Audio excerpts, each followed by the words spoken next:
Hello everyone. This video is going to be about disenfranchised grief when no one seems to understand your loss. And recently, we as a YouTube family lost somebody.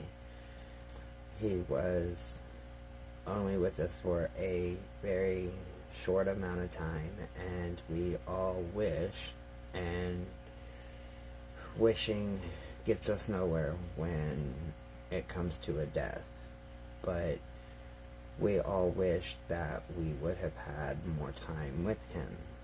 He had so much to teach us, and he helped so many in the short time that we did have him, that he will never be forgotten.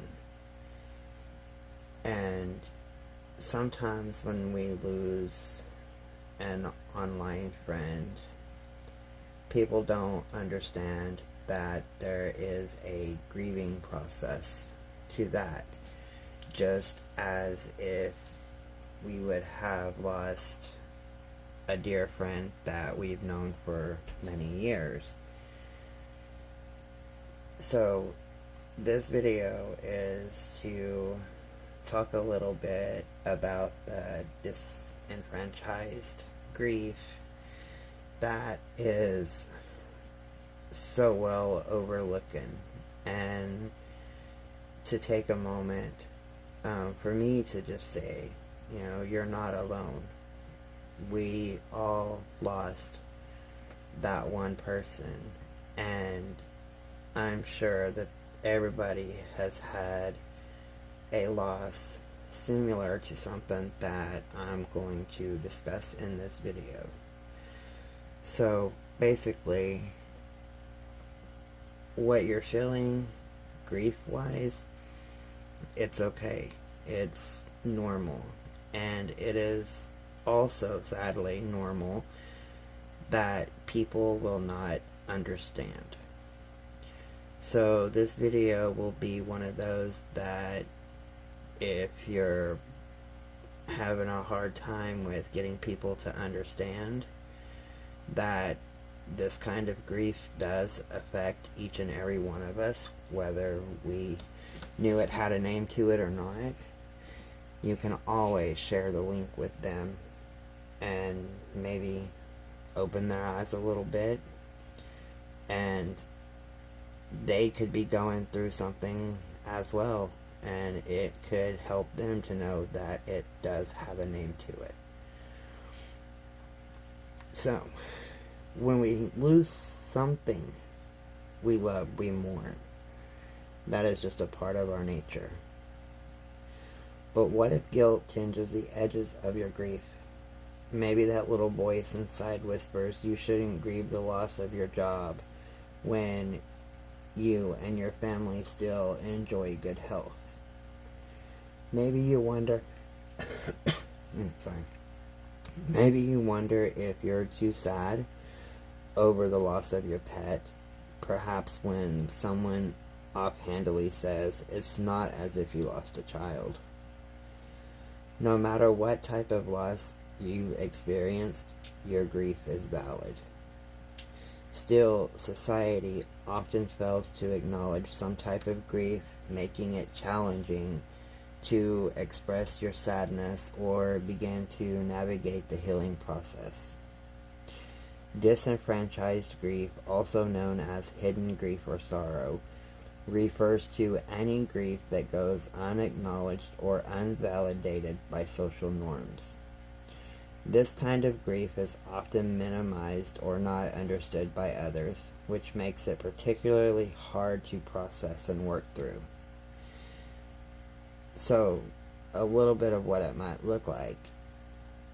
Disenfranchised grief tends to show up in 5 main ways, though it's not necessarily limited to these examples. Unrecognized relationships.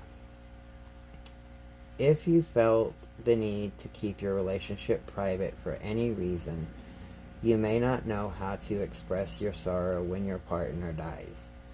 People may also struggle to understand when you mourn someone you never knew. This might include, but not limited to, LGBTQ plus people who aren't out and feel unsafe grieving the loss of a partner, polyamorous people who lose a non-primary partner, particularly when no one knew about their involvement, the death of a casual partner, friend with benefits, or ex-partner, especially when you remained close, the death of an online friend or pen pal, the death of someone you never knew, like an unknown sibling or an absent parent. Loss that considered less significant. Many people don't see breakups or estrangements as significant loss, though you can lose someone permanently even if they are still alive. This type of loss can still cause deep, lasting distress. Some types of non-death loss include adoption that doesn't go through, dementia or Alzheimer's disease, loss of possessions, loss of your home country, loss of safety, independence, or years of your life to abuse or neglect, loss of mobility or health. Society also tends to minimize grief associated with certain losses, such as the death of a mentor, teacher, or a student, a patient or therapy client, a pet, a co-worker, an honorary relative like a friend's child.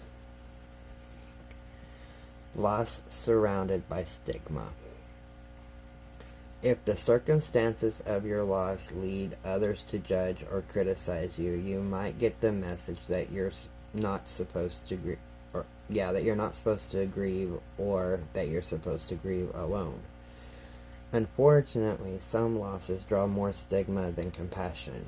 The reaction of others might make you feel ashamed or embarrassed instead of comforted.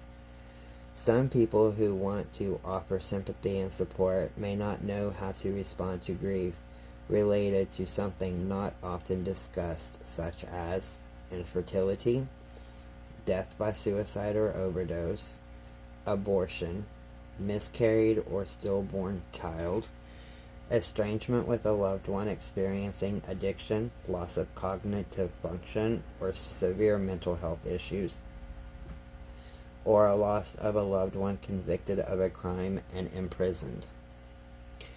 Grief after an abortion can be a particularly complex example of disenfranchised grief.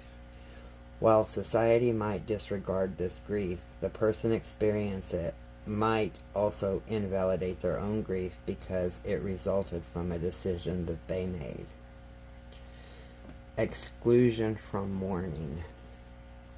If you lose a loved one who wasn't a romantic partner or part of your immediate family, you may face implications that you have less of a right to mourn them. In reality, it's absolutely normal to grieve the loss of anyone you had a meaningful relationship with, including, but not limited to, a best friend, extended family, a classmate, or even an ex. People also sometimes assume certain groups lack the capacity to mourn, including children, people with cognitive impairment or loss of function, people with developmental disabilities, people with serious mental health conditions. Most societies have unofficial rules about grief that includes expectations about how people mourn their losses. If you've recently experienced a loss, people may expect you to cry and visually show sadness in other ways, withdraw from social events, lose your appetite, or even sleep a lot. Sometimes they expect you to not sleep.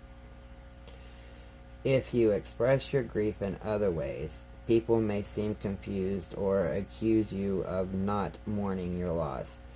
Some common but less validated ways of showing grief include anger, lack of emotion, increased busyness such as throwing yourself into work, using substances or alcohol to cope, going to parties, having fun. How it feels to have a loss dismissed by others. Grief typically progresses through several stages. If you can't openly mourn, though, it is hard to proceed through these stages in a productive way. Along with typical feelings associated with grief, such as sadness, anger, guilt, and emotional numbness, disenfranchised grief can contribute to insomnia, substance misuse, anxiety, depression, physical symptoms like muscle tension, unexplained pain, or stomach distress, diminished self-esteem, and even shame. Others experience associated with disenfranchised grief include relationship problems, trouble focusing, emotional overwhelm, mood swings. It goes without saying that people who don't expect you to grieve properly won't understand your need for support as you process the loss. This can make it hard to take needed time away from work or school. When others dismiss your grief or suggest you shouldn't feel that way, that sad, or like that, you might even begin to wonder if they're right. By internalizing these messages, you effectively disenfranchise your own grief, which can lead to, but not limited to, doubt and guilt around your inappropriate reaction, increased difficulty working through the stress, difficulty coping with future losses. So some coping tips. Grieving is a messy, complex process. There's no single right way to navigate it. If you're having a hard time, maybe consider the following. Some of the people in your life may not validate your feelings or offer much support. This may cause you some distress, but try to take heart in the fact that others in your life will understand and want to help however they can. So seek some support. Reach out to friends and family who knew about your relationship with the person or pet you lost, experienced a similar significant loss, listens empathically without minimizing or denying your feelings, and they validate your experience. Anonymous support also helps many people work through loss. Local support groups in your area or even online communities can connect you to people also trying to navigate the complicated feelings of disenfranchised grief. Create your own mourning ritual. Rituals can often provide some closure to help people come to terms with a loss. If your grief isn't widely known or accepted, you may not have any official ritual like a funeral or other memorial to follow. This can leave you feeling lost and yearning for closure. Creating your own ritual can help you reach a point of acceptance that enables you to move forward. Some example rituals include boxing up an ex's possessions after a breakup, writing a letter to say goodbye, planting a tree in your loved one's honor, making a collage of photographs and mementos, holding a memorial on your own in a place that holds significance, lighting a candle, meditating, talking to them even though they are no longer there. Don't be afraid to ask for what you need. It is possible your loved ones want to offer support even if they don't understand your grief, but feel unsure of what you need. This often happens when it comes to losses by suicide, miscarriage, and other circumstances people find difficult to discuss. You may not know exactly what will help either. That is completely normal. But if you need something specific, let your loved ones know. This can give them a concrete way to be there for you. You might say, for an example, I don't want to be alone. Could you keep me company for a while? Can you help me find a distracting activity? I'd like to talk about it. Do you mind listening? Getting help is not always possible to work through, and sometimes you just need somebody that can lead you to somebody that can help. Disenfranchised grief in particular may be particularly hard to overcome without professional support. Grief counselors and other mental health professionals can help you acknowledge and accept your loss while validating your pain. If you've buried your distress and struggle with self-disenfranchisement, a therapist can normalize your feelings, help you realize that it's okay to mourn, offer a safe, judgment-free space to express grief, and provide resources on peer support or self-help groups. Processing grief isn't exactly fun, but it's important. Unaddressed grief, also called complicated grief, can contribute to mental health symptoms, including depression. Support from a professional is recommended if grief doesn't improve in time, you notice frequent mood changes or difficulty managing emotions, physical symptoms don't improve, you have the thoughts of suicide or self-harm. It's also wise to reach out for help if your grief begins to affect your responsibilities or personal relationships, or you continue to lack interest in the activities you usually enjoy. If you need help now, you can call 1-800-662-HELP, which is 4357. It is a 24-hour, 7-day-a-week hotline that can connect you to mental health resources in your area. They have trained specialists there that can help you find your state resources for treatment, and if you don't have health insurance, they can try to help you get that set up as well. The bottom line is that mourning can become even more difficult when others diminish your grief or ignore it entirely. All grief is valid. Say that with me. All grief is valid. No one else gets to tell you whether you should or shouldn't feel sad. Draw strength by reaching out to loved ones who try to lighten your burden, not make you feel worse.